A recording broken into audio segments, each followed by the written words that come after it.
എനിക്ക് മനസ്സിലായി. ഓണം സെലിബ്രേഷൻ കോളേജിൽ വിളിച്ചാൽ വരും ബാംഗ്ലൂർ. ബാംഗ്ലൂരിനെ ബാംഗ്ലൂർ തന്നെയല്ലേ, ബാംഗ്ലൂരിൽ എനിക്ക് വരാൻ പറ്റത്തില്ല, മനസ്സിലായോ? നീ ഒന്ന് പുറകോട്ട് കുറച്ച് കാര്യങ്ങൾ ചെകഞ്ഞാൽ മനസ്സിലാവും. തമിഴ്നാട് എനിക്ക് കയറാൻ പറ്റില്ല. എനിക്ക് മനസ്സിലായി. ബാംഗ്ലൂരൊക്കെ കിട്ടിയ വെട്ടിക്കൊല്ലും സാഹിബിനെ. പിന്നില്ലാതെ ബ്രാവോ, അവന് തമിഴ്നാട് പോകാൻ പറ്റൂല, അവന് ബാംഗ്ലൂരും പോകാൻ പറ്റൂല.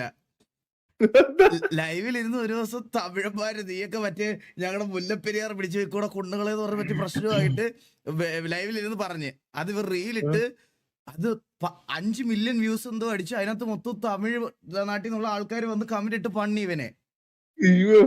ഇത് കഴിഞ്ഞിട്ട് ബാംഗ്ലൂര് എന്തോ ആൾക്കാരെ എന്തോ പറഞ്ഞതിന് അവരടുത്ത് ഏതോ അഡ്വക്കേറ്റ് വരെ വീഡിയോക്കകത്ത് വന്ന് കമന്റ് ഇട്ട്.